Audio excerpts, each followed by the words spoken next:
Remember, Donald Trump hand-selected 3 members of the United States Supreme Court with the intention that they would undo the protections of Roe v. Wade, and they did as he intended.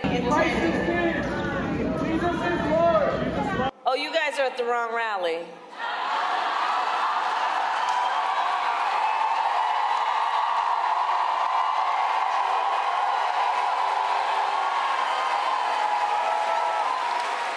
No, I think you meant to go to the smaller one down the street.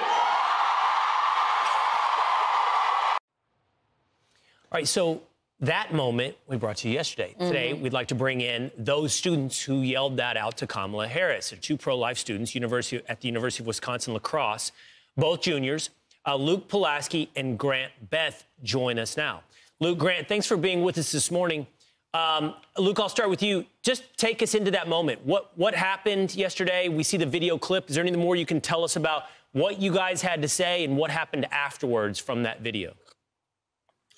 Thank you. Yeah, it's great to be here. I would say the first thing I want to bring up, this is our first time taking an interview with anybody, and I think it's important because this is our raw, like, untold story.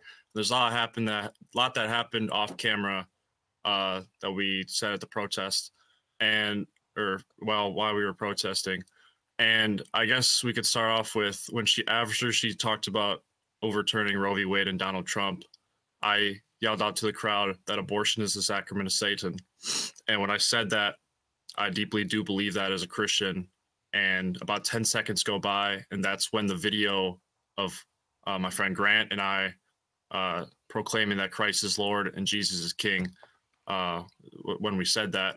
And I think it's important to say this is a small venue, and we were about 20 to 30 yards away from Kamala at this point.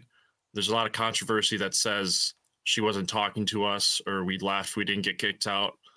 Well, I can speak on Grant and I's behalf. On video, Grant's getting pushed and shoved.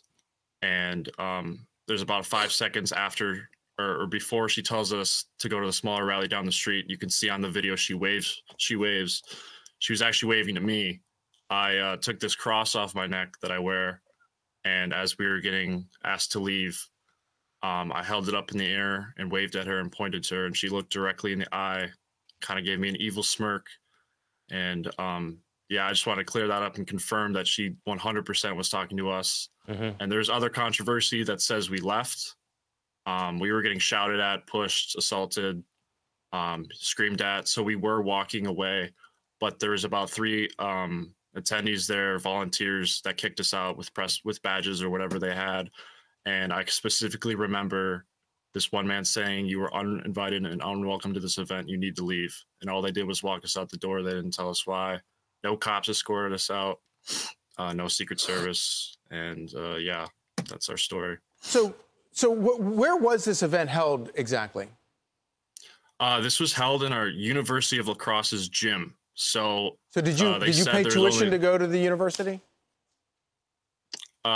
I do pay tuition to go to the school, but this was a free event. This is in a really small venue. They only said there's about 2,500 people there, which when she told us to go to a smaller rally down the street, I didn't really think that for a political rally there could be smaller than 2,500 people. But you were allowed to be there. You paid to be there. Yes, basically. correct. Yeah. Correct. Grant, I want to get your point of view from there. So is there anything you want to add to Luke's story? And what did it feel like? I mean, she basically said, you said, or Grant said something about, or Luke said something about Jesus, right? Jesus is King, Jesus is Lord. And she said, "You're not welcome here." I mean, I want to know what you felt in that moment and if there's anything you want to add to his story. First of all, thank you, Rachel. Thank you, Will. Thank you, Charlie, for having us. You know, we were very blessed to be here. We were very blessed to speak on the national stage. It's important that we get our message out in any way possible. First of all, we didn't really intend on, going at any people. People online were calling us MAGA fascists. That was never our intention going to this rally. We were only here to protest our faith, and we did so. We never expected this to grow as large as it was. Essentially, she was speaking, and we decided to say, Christ is King, Jesus is Lord. And we got a lot of backlash. As you can see in that firsthand video, I was pushed by an elderly woman. We were heckled at, we were cursed at, we were mocked. And that's the biggest thing for me personally, in reflection of the event. Jesus was mocked, you know, his disciples were mocked, and that's okay. In reality, we did God's work and we were there for the right reasons. And God is watching us in this moment, you know.